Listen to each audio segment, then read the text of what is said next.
Hey guys, welcome to this week's Friday Waffle. If you didn't tune into my, whatever it was, what was I doing? My Arcade Perfect Live burger time, that's what it was, earlier this week. You probably didn't, you wouldn't have seen my new beard. Now, I've had them all. I've had the Tiger King, I've had the Blue Oyster Club out of Police Academy, I've had the Village People, I've had Lemmy, I'll take that one, and I've had Emperor Ming. Now, I was trying to trim it. I was actually trying to kind of trim this a wee bit, and I basically made an arse of it, and before I knew it, I thought, shit, I'm going to have to kind of take it right down. Oh, George Michael as well, I've had that one. Hence the reason it's kind of bald there. I am going to grow it back. I said to my girlfriend, I sent her a picture of me, and she's like, oh my god.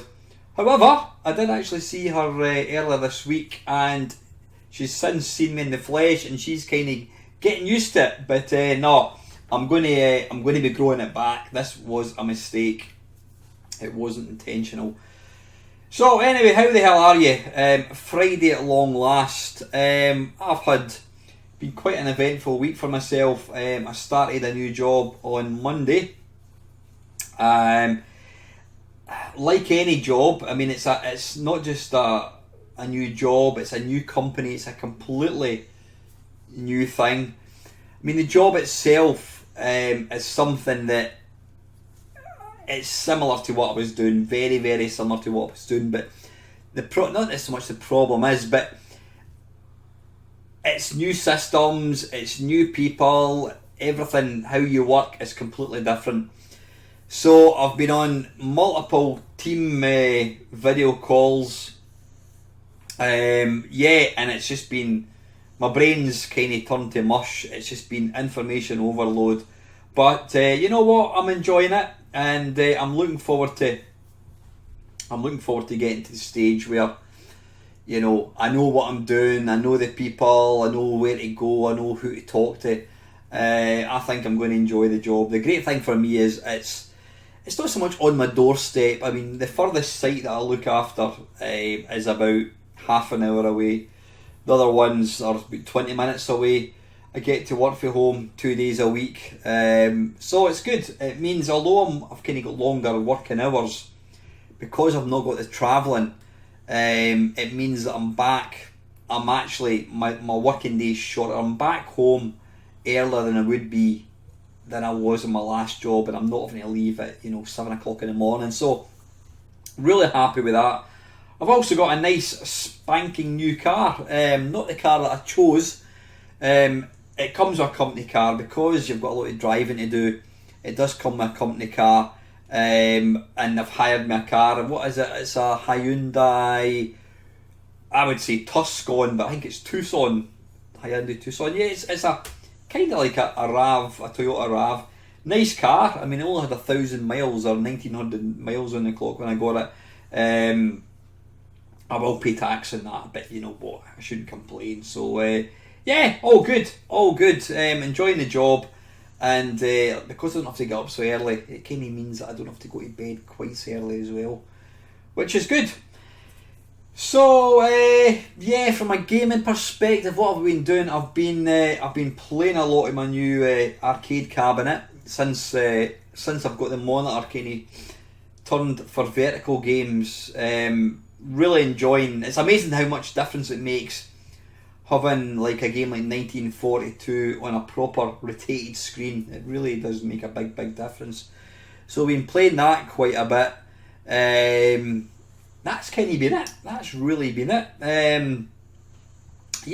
That's kind of it. So anyway, listen, I'm going to just crack on with the questions, because last week I didn't get many at all, but I notice I have got a lot more this week, which is brilliant, which is really good. I meant to say, enjoying the weather. The weather at the moment is fantastic. It was lovely, really warm today.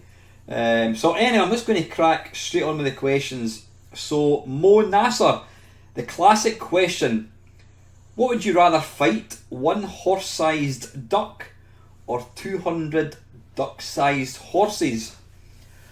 Whoa! I've heard that when it's like dwarfs. Let me think of the logistics here. One horse-sized duck. How would you actually take a horse-sized duck down? I mean, ducks, to be fair, are fairly they're not really vicious creatures. Though there again, if it's bigger than me, if it was the size of a horse, it might well attack me. The only thing I can think of is have plenty of bread, so you can just throw some bread in it.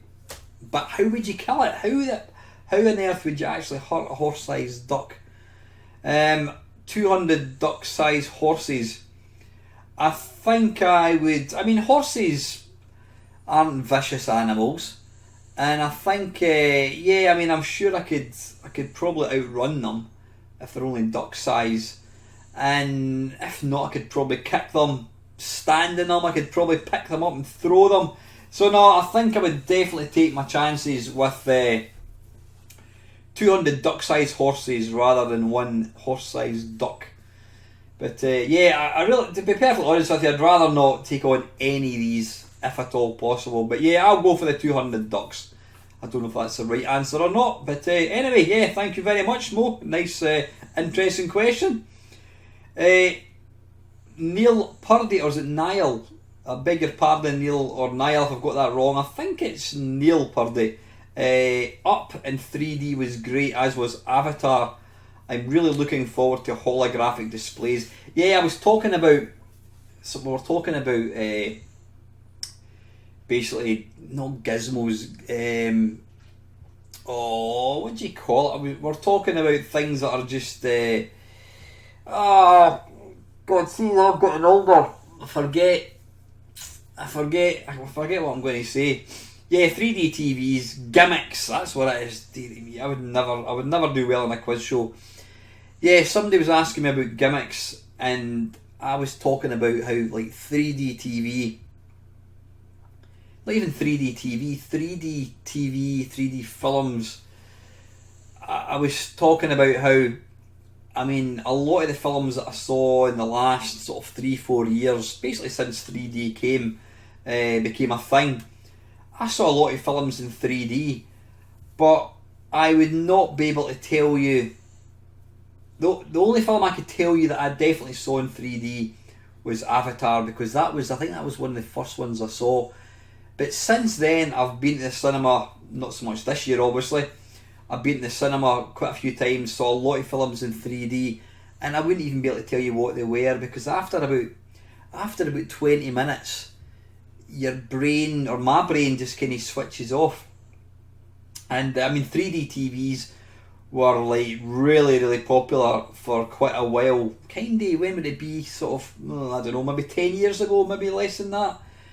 And now they don't make them.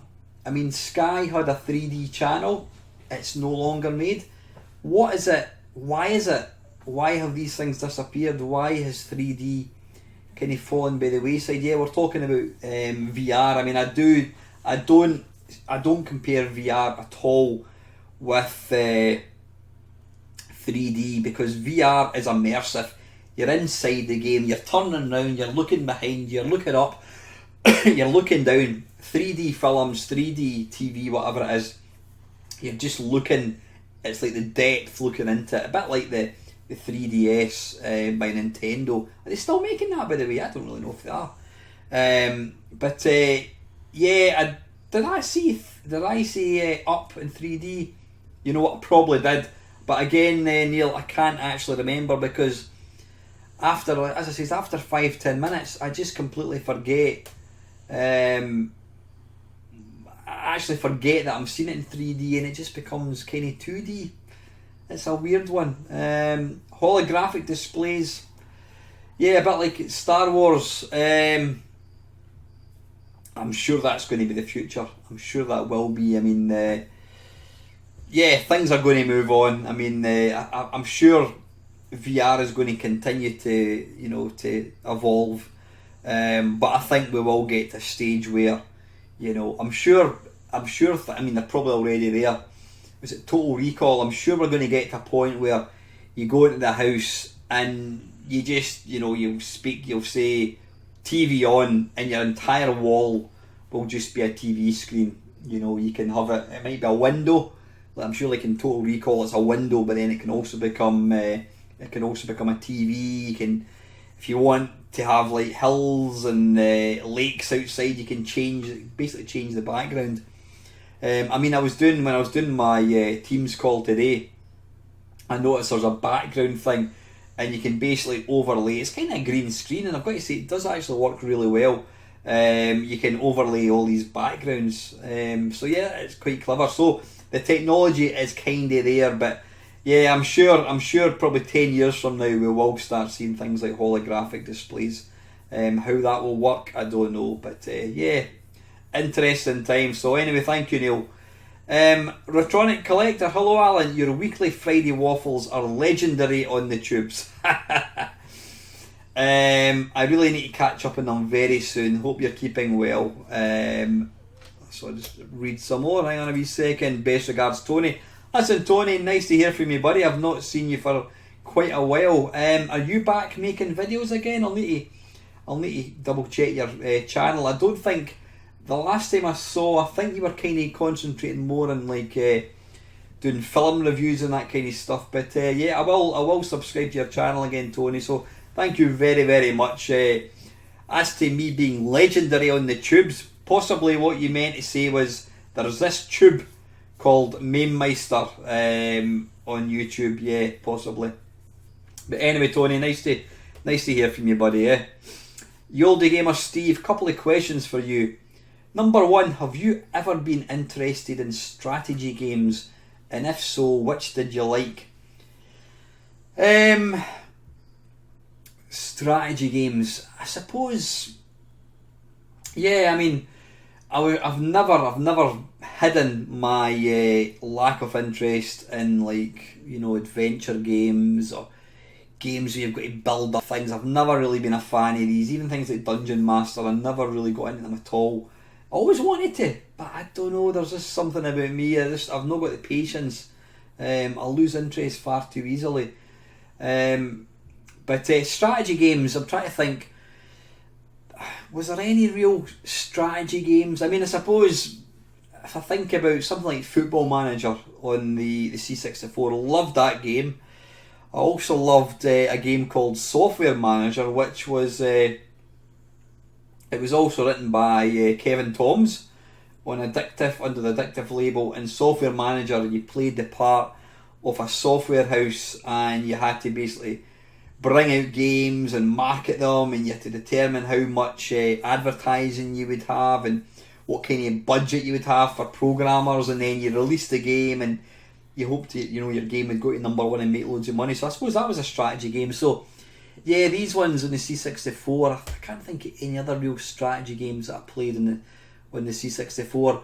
Amiga, when it came along, obviously there was a bit more, had more memory in the mouse and that, so I suppose kind of strategy type games were better. They were kind of more popular. They were more doable, I suppose, on something like the Amiga. I mean, I never really got into SimCity at all.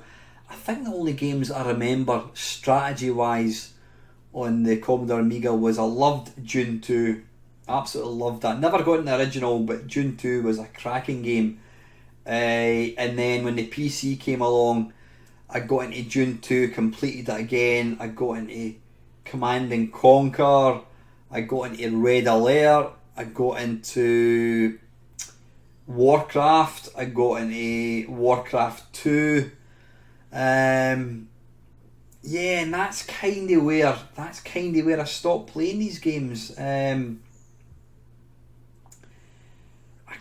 tried to play, what was it, Megalomania on the Amiga, and I tried to play Settlers, but I could never really get into them. But no, that was kind of where my strategy games started and finished. Like I said, I had a couple of early games on the C64. then there was Dune 2, but I think the PC was when that's when I played most of my strategy games. Like I said, Command and Conquer, Red Alert, Warcraft. I never got into World of Warcraft, thankfully, because apparently that's just a complete, it just sucks your life away. But yeah, I've never really gotten back into strategy games. I did on the recommendation of Lacosa, Ages of Empire 2, I think it is. I bought that in Steam. I started playing it, and then, like me, I stopped playing it, and I've not been back to it for a long time. But yeah, anyway, thanks, Steve. Oh, of course, there's a part 2. Have you ever stumbled upon a way to cheat a level in a game? Something you didn't know about and suddenly found out one day while playing? There's only 2 games that I can actually think of that I found the cheat mode. You know, there's plenty of games that, you know, you Google, no, you didn't Google it so much, but you found it in a magazine, how to, you know, you typed in a code, whatever it is, when a PlayStation game, whatever.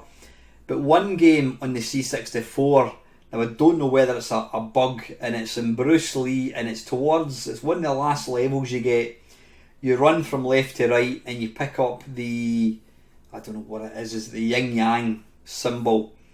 And then when you run off screen, if you then go back on again, it reappears and you can pick it up again. Now you can do that, I think, about 8 times, which basically gives you 8 lives.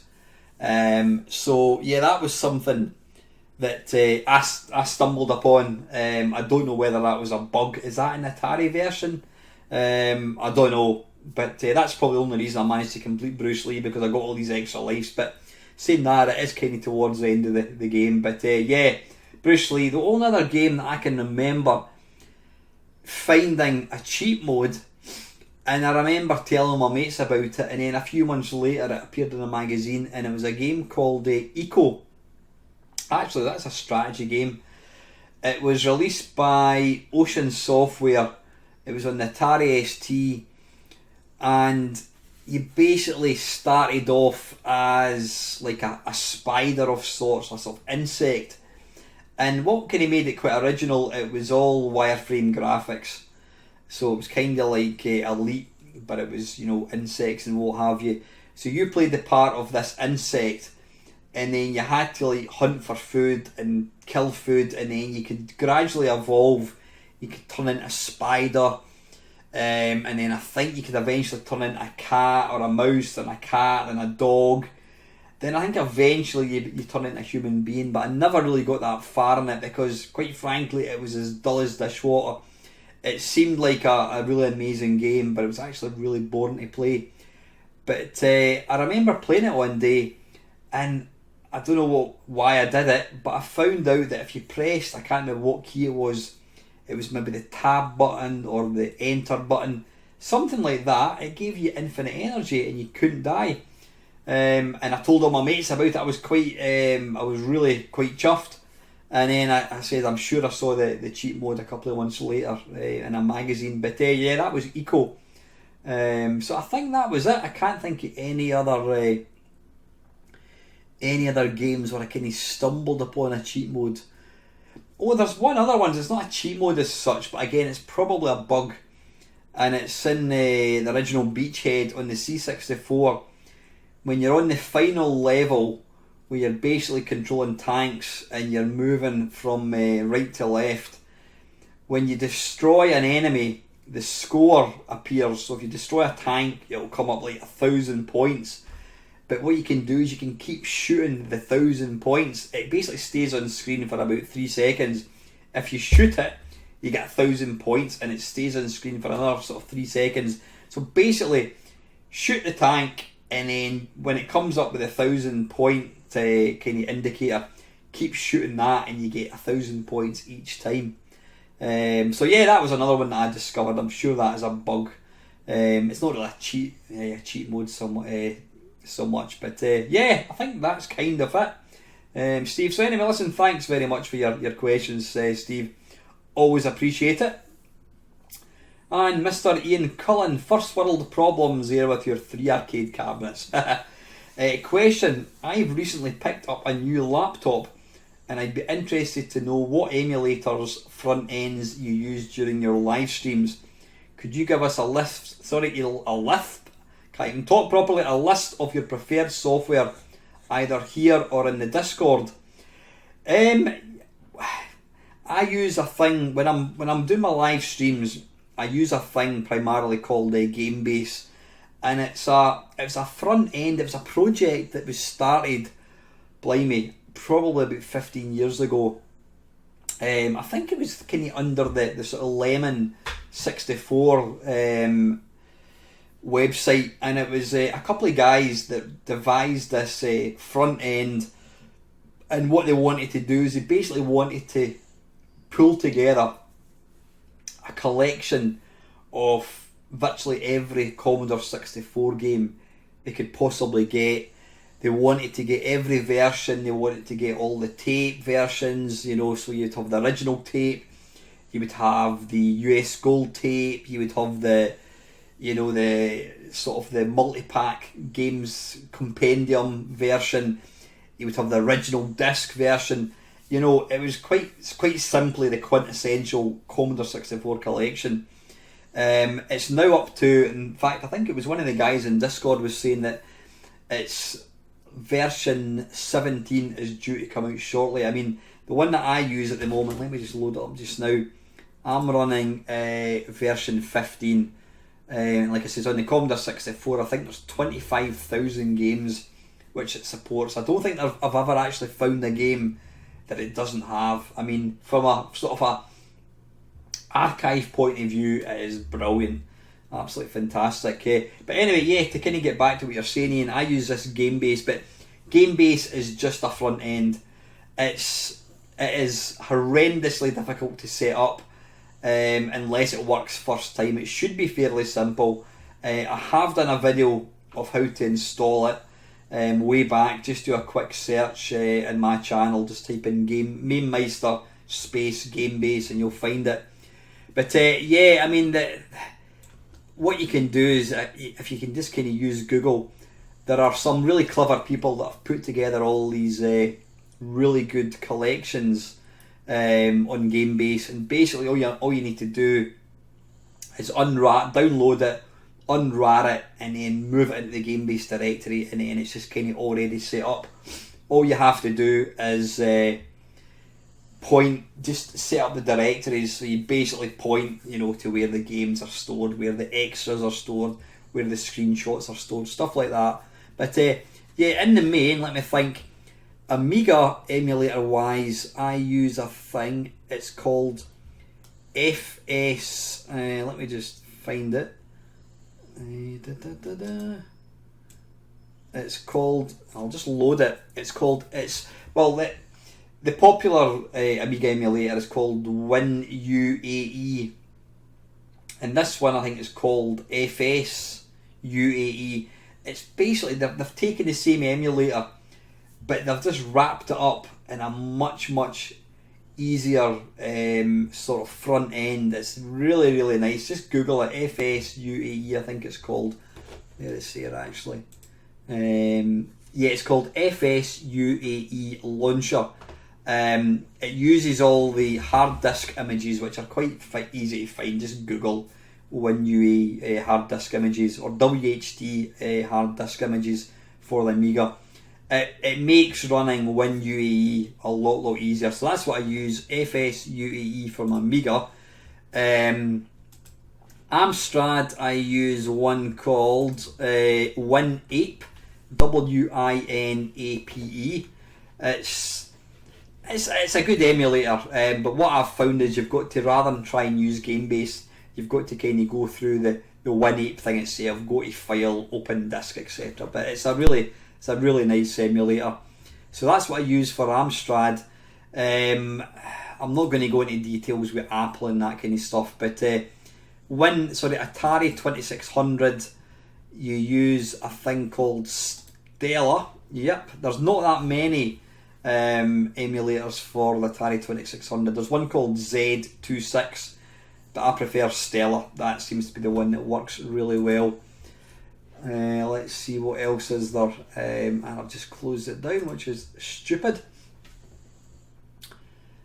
Atari 800, I use an emulator called Altira, which is a really good, Altirra, Altira.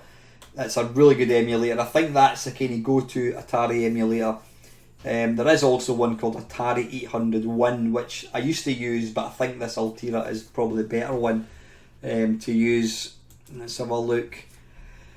Atari 800. BBC, I use, there's only really one emulator you can use, and it's BeebM, BeebM, BeebM. Again, you can freely download it. It's quite easy to use. So that's for the BBC. ColecoVision, what do I use? I use one called Colem, C-O-L-E-M, Colem. And let's have a look. Amiga I've done. Game Boy, what do I use for Game Boy? I use one called GEST. To be fair, there's probably better ones out there for the Game Boy. They'll do Game Boy Color, Game Boy Advance. The other popular ones, everything's Sega. So I'm talking about the Master System, Game Gear, Mega Drive, the 32X, and also the Mega CD. It's Kega Fusion. It's an absolute awesome emulator, and I don't mind admitting it was written by my mate Steve Snake, and it's probably the best emulator. It's just rounded. It just works. It's simple to use. It's got a lovely, got a really nice front end. It's just, well, it's not got a front end. It's just the actual emulator, but it's fantastic. So yeah, Kega. I think it's now just called Kega. Everything, everything's Sega. That's all you need. And I've just closed GameBase down again. You twat. Let's have a look. Game Boy. Sorry, Atari ST. It's called Steam. Now apparently, let's open it up just now. Apparently, there's actually a new. Steam. Now it's not the Steam as in the one where you buy all these games for your PC. It says Steam, S-T-E-E-M, Steam. Now there is a new sort of version of that. Somebody else, I think Steam has kind of stopped being worked on, but some other developer has kind of taken the bones from Steam, and the framework from that, and they're developing a new version. I can't remember what it's called. Let's have a quick wee look. Just trying to see.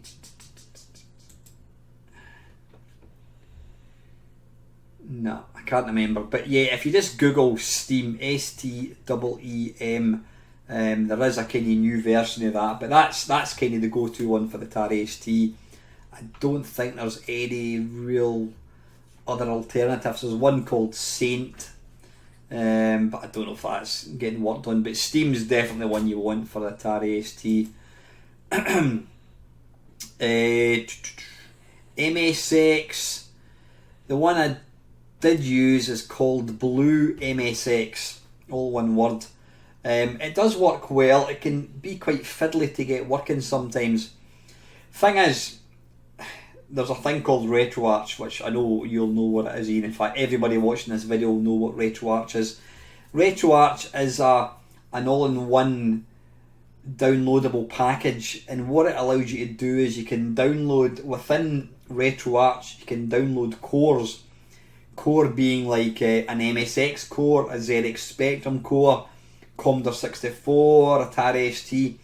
So you download from within RetroArch, you download cores, you then run it, excuse me, you then go to load content, and it'll, so if you download like a Mega Drive core, you can then load a Mega Drive game into it. So RetroArch has kind of done away with a lot of these individual emulators. I don't really use RetroArch that much. I'm kind of, because I use this GameBase, I stick with individual emulators, but RetroArch has really done a good, it's done a really good job of making emulation a lot easier. You don't have to kind of fanny about with things quite so much. So yeah, I do know there's a good emulator for the MSX under RetroArch. N64, I don't really emulate the N64 that much, but the one that I use, and I think it's probably the go-to one, is called Project 64. There was another one called 1964, but Project 64 I think is kind of, again, it's the go-to one. I might be talking nonsense because I've not really updated these emulators for a long time. There may be better, more up-to-date ones. There's probably definitely more sort of modern versions of these ones, and there may be actually new emulators that work better, but N64 wise, I use Project 64. The thing is, I'm a great believer in, if it works, then why would I want to download a new emulator? Because these systems, they're old systems, and if you get an emulator that just works, it's like all the Android emulators and all the emulators that came out for the original Xbox. They work brilliantly, so there's really no reason to update them. And it's the same way emulators on PCs. If it works fine, then why change it? So yep, N64 I use Project 64. NES, what do I use for that? FCE Ultra is what I use. There's also one called Nestor, but again, FCE Ultra. Again, there may be better ones. Again, I think you can use RetroArch for that. Anything else? The Spectrum, there are numerous Spectrum emulators. The one I do use, because it's kind of drag and drop, is Spectaculator. Now, that's one that you have to buy. I think it's probably about a tenner to buy, and that's like a lifetime kind of license. So I bought that. It's on I don't even know if there's an update. I mean, it's Spectaculator 8, I should say. Let's have a quick look, check for updates. There may well be an update in there. I'll just load the game there. Check for updates. No, I'm assuming because it's checking it and it's not coming up with anything, I'm guessing that Spectaculator version 8 must still be the most recent one, and that came out in 2012. I'll need to just double check. I mean, it's fully licensed to myself. I need to double check just to see if there's a more up to date one, but again, it works perfectly, so I don't know why change it. So yes, Spectrum, I use Spectaculator. Again, Steve Snake, my mate, he's written a cracking emulator called Clive, really good. But there's numerous ones. There's ZX Spin, there's SpecEmu, there's one called Win, there's one called Fuse. But I think these other ones are all, they've kind of stopped being supported. But Spectaculator is one of the best. I say in Clive again. It's completely free. It's a great emulator. Commodore machines for the C64, I think there's only really one that you really want to use, and it's WinVice. It is brilliant. It's a fantastic emulator. It does get updated a lot, but it's really authentic. I think that is definitely the one that people always choose to use. There are other emulators. There's one called is it CCS? I think it's called CCS 64. Hawks 64, but nah, if you're going to emulate the Commodore 64, get WinVice. Thing is, when you download WinVice, it comes up with an exe for the Commodore 64. It also comes up with an executable file for the VIC-20. It comes up with one for the Commodore 128. It also supports the PET as well. So WinVice is basically everything Commodore apart from the Amiga. It's an excellent emulator. What else? I've just closed so the game is down yet again. NES. The last two, I would say the SNES. What do I use again? The SNES has got a lot of emulators. The one that I tend to use is, I use Z SNES. Now it's 1.51. There's also, the other popular one is SNES 9X. Both of these seem to be the really popular ones. So again, just go for one that works for you. Z SNES works perfectly, so I tend to use that one, but the other one is SNES 9X. And the last emulator that's kind of the popular system is the PC Engine. Now I think there's a free one called Ootake, OOTAKE. Never really used that. The one I use, and it's one that I bought probably about 15 years ago. It's called Magic Engine. Brilliant emulator. It plays the PC Engine perfectly. So yeah, PC Engine wise, I would always go for Magic Engine. So anyway, Ian, I hope that's what I will do is down below in the comments I will list the emulators that I use, if that's any good to you, and also the front end that I use as well. But like I says, RetroArch does do a cracking job, you know what I mean. You can probably use that for the majority of emulators. But anyway, Ian, thank you very much for your question. Del Boy, excuse me, I'll just have a little drink of my tea before it goes cold. Right, Del Boy, you win the lottery jackpot, price is no limit, what is your first retro purchase? Now I'm assuming, Del, given that I've just won the lottery, space is not going to be an issue, because I'm going to obviously buy myself a massive mansion, and I'm going to have this absolutely humongous basement, I should say. So yeah, what would my first purchase be?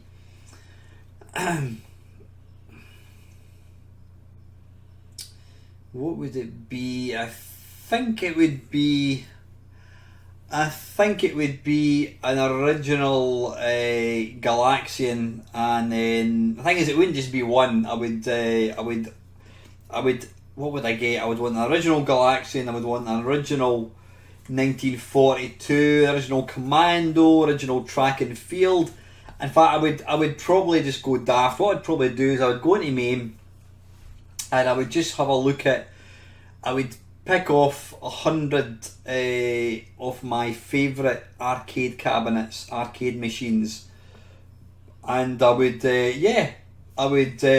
pay top dollar. I would just go on and offer a ridiculous amount of money. Excuse me, a ridiculous amount of money for mint versions of these, and I would basically have my own arcade cabinet, my own arcade, Mainmeister arcade. And so I would have a massive basement with my own arcade, fitted out with 1980s carpet, jukebox, you know, the works. I would also have a massive room, and I would have all my systems that I've got now. They would all be set up on a table. They would all have their own CRT monitor, joysticks. I would buy a Commodore 128. I would probably buy, just for completeness sake, and since money's no object, I would probably want to have every version of the Commodore 64. I'd want to have every version of the Spectrum. I would want to have a Z80, a ZX81. I would just look back, and I would, because money's no object, I would just go daft, and I would just buy every single old system that I could think of, and they would all be mint condition. They'd all be set up. They would have all the games with it, and then I would just go daft. I would have all these games. So yeah, I would end up going daft, and even though I've got all the original games, I would end up probably playing nothing, because I've got every game. So where do you start? But yeah, that's what we'd do. I would just go mental. I would get the Mainmeister arcade with about probably 100 games. I think that'd be plenty. Gauntlet 1 and 2, Star Wars, Pole Position 1 and 2, sit down versions obviously, Hydraulics, Space Harrier, you name it, I would have it. So anyway, Del, if anyone wants to send me some money and I can enjoy my dream, then please, I'll send you my credit card details or my bank details. Right, anyway, thank you, Del. ZX Renew, Al, have you tried out the Pytrex on the Vectrex yet? Star Wars is awesome. Pytrex, is that the cartridge that allows you to play arcade ROMs? I haven't looked at that. I mean, I think I've kind of seen it. I've certainly seen a video of Star Wars running, and it does look pretty damn amazing. I'm going to go and have a wee look at that in a minute once I've finished doing this. Thank you for giving me the wee heads up. Legacy, for next week's waffle, can you discuss the CMOS issue with PlayStations 3 to 5? It's a pretty big deal and one that's genuinely worrying. Now, what he's done is he's posted a link to a video. Now, I'd heard about this, but I didn't really know much about it. But I watched a bit of the video. Now, from what it seems is, if the CMOS battery... Now, the video I was watching was based on the PlayStation 4, but I'm assuming it's going to be the PlayStation 3 and the PlayStation 5. If the CMOS battery dies and you can't connect to the internet, then you have no way of playing your games. It basically comes up that games are corrupted, you can't start them. Now, that is quite a worrying thing, because the CMOS battery is something it's not going to last forever. I mean, I've replaced my battery in the Dreamcast. It's not going to last forever. And the thing is, to get into the CMOS battery in the PlayStation is a nightmare. I'm sure my mate Chris, Gadget UK 1964, he would probably he would struggle. That's the one guy that wouldn't struggle. But yeah, getting into the CMOS battery is an absolute nightmare. You need to take the thing completely to bits. Apparently 40 screws you need to take out. A nightmare. The Wii, on the other hand, has got a little bit you pull out, take the battery out, pop a new one in, push it in, Bob's your auntie. So yeah, apparently if the CMOS battery dies in the PlayStation, I'm assuming it's the PlayStation 3, 4 and 5, and you don't have the system connected to the internet, you cannot play games. So yeah, where does that leave these systems from a collecting point of view? If that is the case, then these systems are really going to die a death, because I mean, in 10 years time, unless you're extremely clever, unless you're extremely clever and you can change the CMOS battery, then yeah, when the CMOS battery dies, and in 10 years time, the PlayStation 3, 4, maybe the 5 might still not. In fact, no, chances are it won't be. 10 years time, these systems will not be supported online, and when the CMOS battery dies, you cannot use these systems, you can't play the game. So it basically means that all these games that you've bought, whether it's digital download, whether it's on CD or DVD I should say, you're not going to be able to play them. So yeah, that kind of goes to show that these companies are not really interested in people using their machines for years to come. I mean, to kind of play the devil's advocate for a second, arcade games were designed to make money. They were never designed to be played on 40 years later, and people are still buying the original arcade games and moaning when they don't work. I'm playing games like the Vectrex, which came out in 1982. These systems, none of these systems, the Commodore 64, the Spectrum, I can't imagine for 1 second in the wildest dreams that any of these companies would have imagined when they brought out the C64 in 1982. I can't imagine for 1 second that they thought that people were going to be playing the Commodore 64 in the year 2021. So all these bits of hardware, they were brought out, they were always going to have a finite life, and when they die, people bin them and they move on. So I suppose you could kind of argue and say, well, unless there was an issue with the CMOS battery failing, then if the CMOS battery is going to last for 10 years, then can you really complain? I mean, you buy, I don't know, perfect example, you buy an iPad. I've got an iPad 1 or an iPad 2. I can't use that anymore. I mean, I've got probably like a 5, 6, 7, 8 year old operating system on it. It is basically useless. I'm running an old version of Windows. I'm running an old version of YouTube, which doesn't support a lot of things.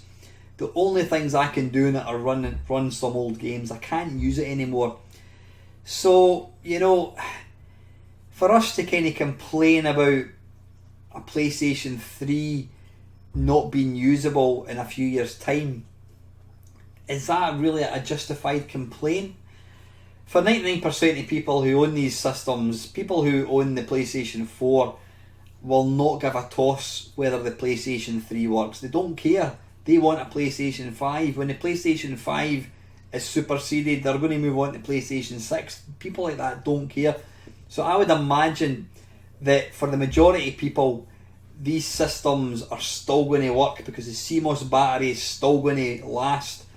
I think it's just going to be a problem for people like ourselves who like to hoard old machines. So if you think that in 10 years' time you're going to be playing the PlayStation 3 or the PlayStation 4, unless somebody comes up with a workaround. The thing is, it wouldn't surprise me if some clever person does come along with a workaround. There'll be some service where you can send your PlayStation 4 off to somebody and they'll fit another battery, they'll put some little adapter, whatever it is. So I'm sure somebody will come up with a workaround. But can we blame PlayStation or can we blame Sony for that being an issue?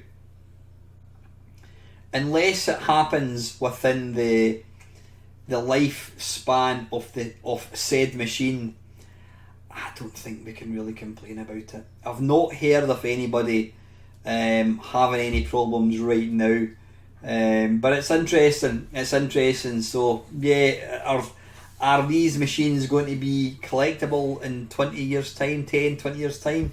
Possibly not. Like I said, unless some clever dude comes along with a a workaround, and it could be that once your PlayStation 3 battery goes, it's time to bin it. I don't know, we'll see.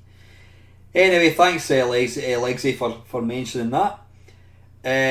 Kevin Gallagher, great retro show. Have you played Spaceman Willie on the ZX Spectrum? Thank you, Kevin. I'm glad you enjoy the channel, buddy.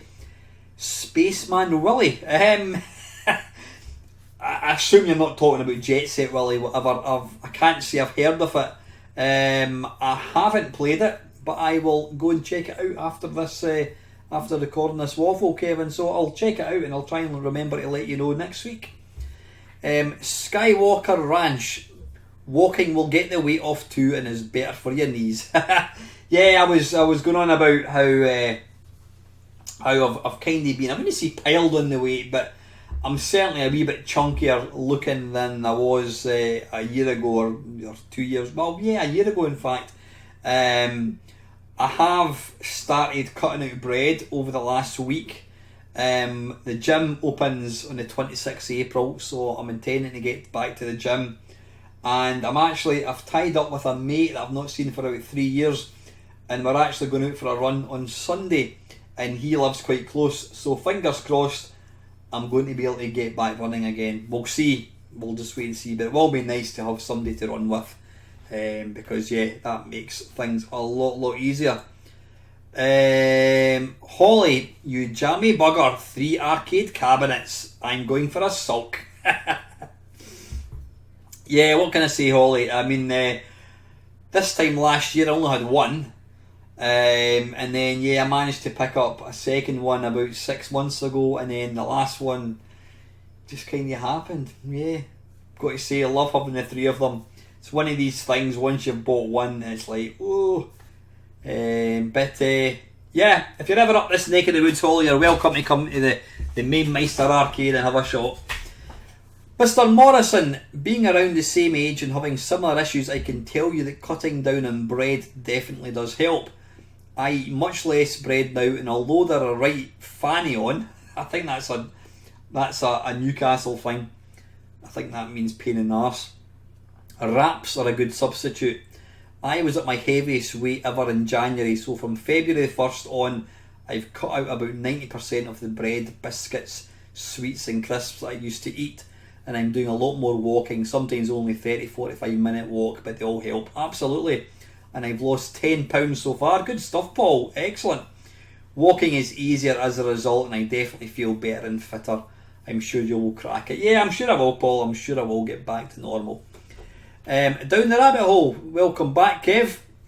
For the Friday Waffle, last week you mentioned your running mate enabled you to enjoy running for a run much more, and it made me think of all those gamers who had a friend sitting with them on the couch for head-to-head games, a situation I sadly never experienced. Did you have a couch co-op mate? I presume, Kev, you mean back in the good old days. Yeah, when we all had our Commodore 64s and our Spectrums. Yeah, I mean, my best mate Grant, he had a Spectrum. I had my Commodore 64, and that's probably from about 1983 to about 1986. That's all we did. You know, I really miss that. I miss that experience. Your mate coming down in your bedroom, sitting playing Daley Thompson's Decathlon, you know, playing summer games, all these games. I am lucky that I can kind of recreate that experience when we get back to the computer club. I think our computer club, the last one we had was February 2020, so it's now been a year and 2 months since we're last at it. All going well. I think we're hopefully going to get back in July and May, and that's great because you get back to playing games. But saying that, going to all these retro events like your play Blackpool, play Glasgow, etc. All these, it's great because you're getting back to like playing arcade games and your mates are watching it, you know, and that's always good fun. But yeah, as far as playing games at home with people, Kev, it never really happens, unfortunately. Yeah. Secondly, a lot of video game related non-fungible tokens. What? Secondly, a lot of video game related non-fungible. Is that refundable tokens? I don't even know what that is. I'm going to have to do a search. Gaming related non-fungible tokens. I'm assuming that is some sort of typo. Let's have a look. What? Right, I have never ever heard of that. There we go. I'm looking at Wikipedia. A non-fungible token, NFT, is a unit of data stored in a digital ledger called a blockchain, which certifies a digital asset to be unique and therefore not interchangeable. NFTs can be used to represent items such as photos, videos, audio and other types of digital files. Access to any copy of the original file, however, is not restricted to the buyer. While copies of these digital items are available for anyone to obtain, NFTs are tracked on blockchains. You know what? I'm going to read your question in full. Secondly, a lot of video game related non-fungible tokens are making the news these days. Basically, something you can buy the digital rights to, but it's not for the game itself, only a digital picture or model of it. What? What opinion do you have of all this NFT silliness? Until 2 seconds ago, Kev, I'd never even heard of that. So wait a minute, so you can be charged, you can actually buy an image of a gaming system, but you don't actually own the system. Just a photograph it. That just makes absolutely no sense.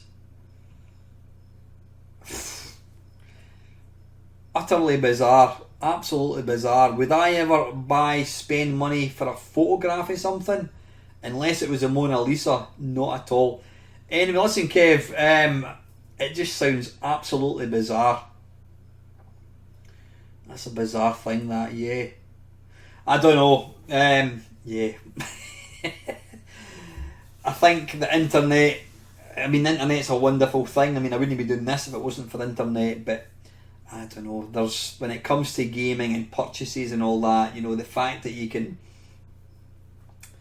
I don't know, you're only, I mean, it's like games nowadays, you're only really paying for a license to play. You don't actually own the game. I don't know. Let's go back to the good old days of tape. That's what I say. And finally, which made better chiptune music, the Commodore 64 or the Vectrex? That is 1 billion% the Commodore 64. I mean, the C64 SID chip is an absolute legend. Saying that, the Vectrex has got some cracking music, especially in some of the kind of more up to date, more kind of modern games. It's an astonishing little system, but nah, nothing comes close to the SID chip. That's a fact. Anyway, Kev, thank you. It's always nice to have your questions, buddy.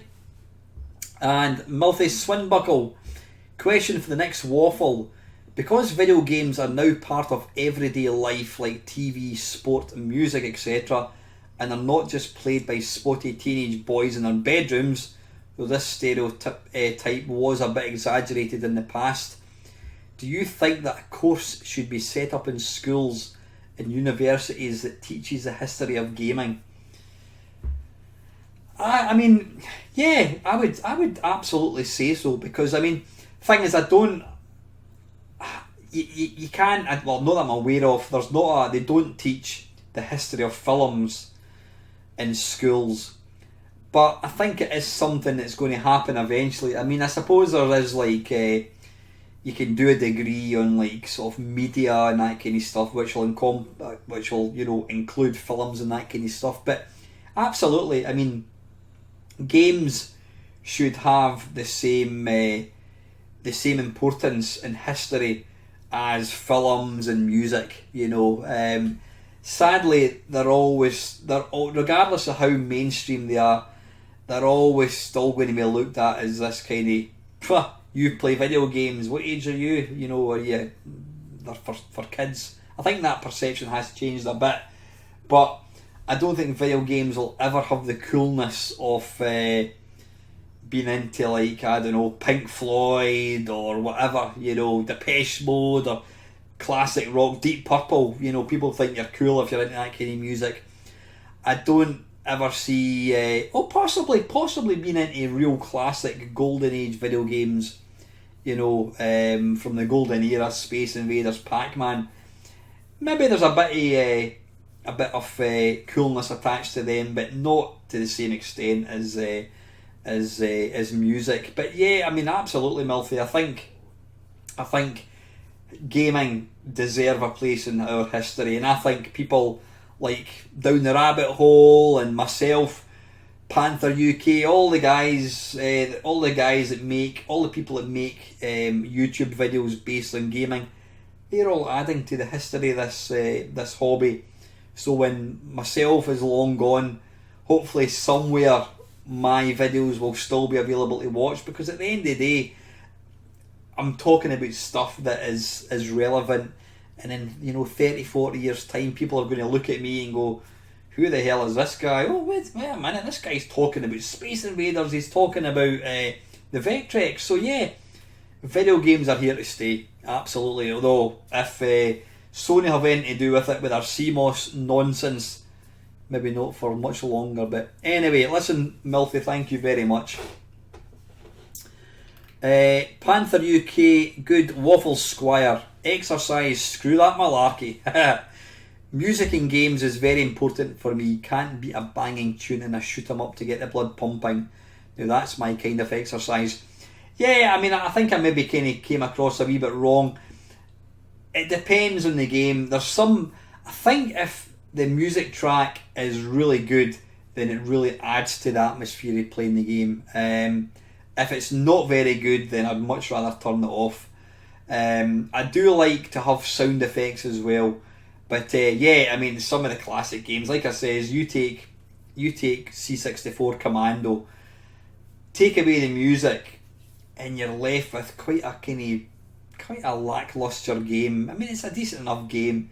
Add in Rob Hubbard's track, and it goes from there to there. It becomes a 3 out of 10 to a 10 out of 10. Awesome, Monty in the run, you know what I mean? So, no, music, and if it's done properly, Rolling Thunder, Terra Cresta, what else? I don't know, R-Type, the music in R-Type's awesome as well. So, if it's done properly, it really does add to it. For the next waffle, what in your opinion is the worst 80s system ever?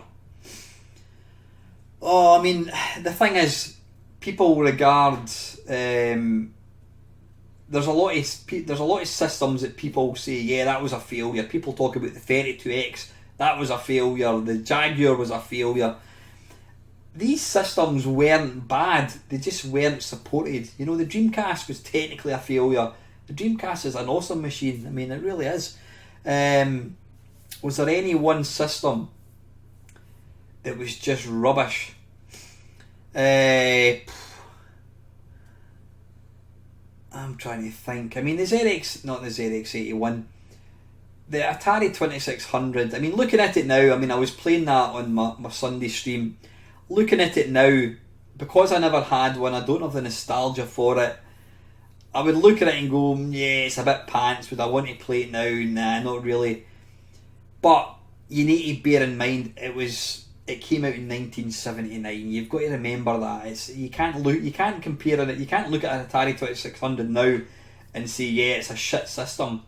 Back then it was an awesome system, and you know, I don't have the nostalgia for it, but that was the technology. It's like the first car that came out, was it the Model T or whatever it's called by Ford.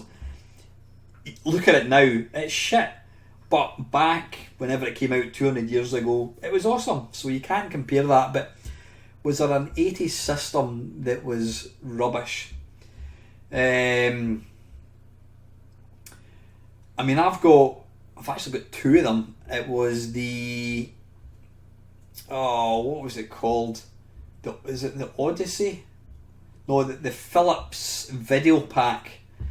It was a console that came out. I think it was known as the Magnavox Odyssey.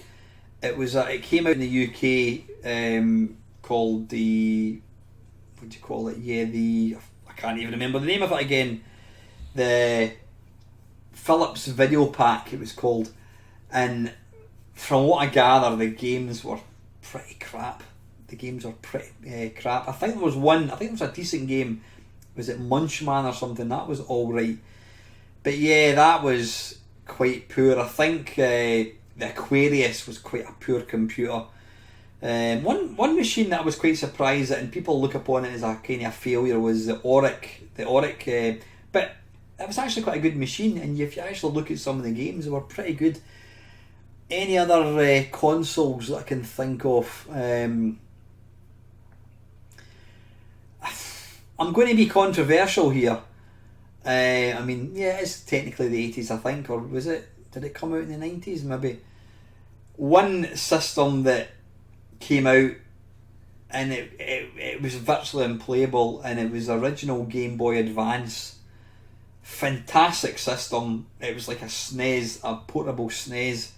The biggest problem was you simply could not see the screen. You try playing an original Game Boy Advance without a backlight, and it is virtually impossible. I remember selling it. I sold it because I could hardly see the screen. So yeah, that was quite a bad design. I've now got one that's got a backlight on it, and it's an awesome machine. Trying to think of any other 80s machines that were rubbish. The Amstrad green screen, possibly. What were they thinking there? I mean, again, you could say, well, the ZX81, but I'm not going to diss these machines, because these were part of history. These were what led on to us playing things like the PlayStation 5 now. Was there any other kind of consoles? Like I said, I'm not a fan of the N64, but that's not 80s. That was 96, I think it came out.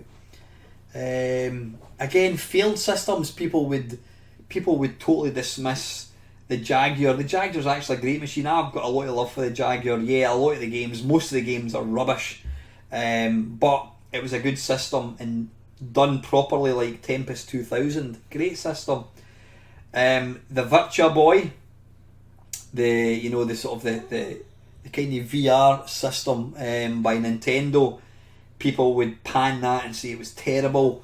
Well, I've got one. You can probably see it behind me, and it's not that bad. I mean, you need to remember it's a mechanical system, and again, it's got its place. Possibly, I don't know. I'm not going to dismiss it. Lots of people say it's rubbish, but I like it. It's a quirky thing, but that would be classed as a failure. I mean, the 3DO kind of, that it wasn't particularly big. Yeah, I don't know. No, I mean, I'd probably say, like I said, the Game Boy Advance, the original one that didn't have the back screen, it was virtually unplayable. But I can't really think of any system that was really bad, Panther. But anyway, listen, thanks for your question, buddy. And let's have a quick wee look. Colin Jones, I've found since getting the Mister and setting my VGA monitor up vertically, it makes a really big difference for vertical games. A whole new world, as some might say. Kelanu Portelli was a childhood friend I had recently reconnected with. I even sponsored his Everest climb. Sadly, he didn't come home. It's really very dangerous. So I'm really sorry to hear that, Colin. I'm not familiar with that guy, but so he climbed Everest and he got killed. Yeah, it's one. I mean, I would love to say I could climb Everest, but I don't think I would ever do it. I think it's just too dangerous. You don't need a license for a drone if it's under 250 grams, and while much of what you say is illegal, it's generally overlooked providing you behave yourself. I see plenty of scenic drone footage around without any antagonism whatsoever. First film I saw in 3D was Space Hunter Adventures in the Forbidden Zone.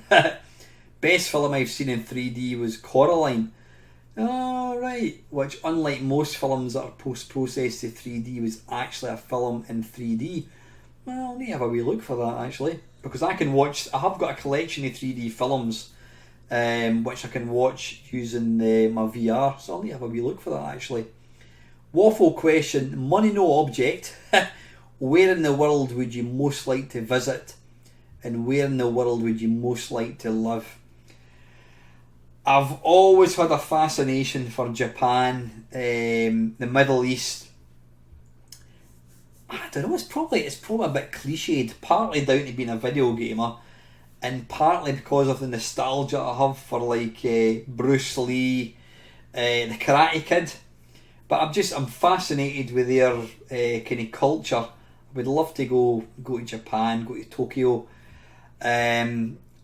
I would really like to go to like the Amazon rainforest. I would love to go to Australia to like the what do you call it? Oh, I can't even remember the name of it. There you go. I'm terrible again. But love to go to Australia.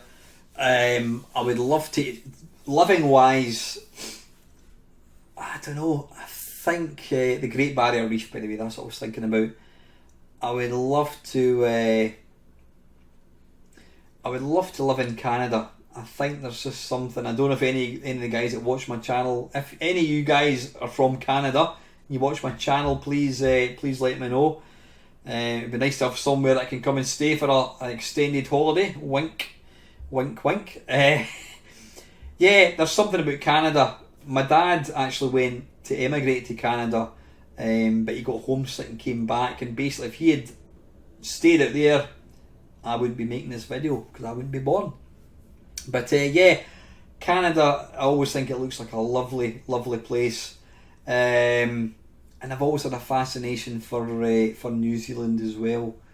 But yeah, probably Canada. I think if I could stay anywhere in the world and money was no object, Canada.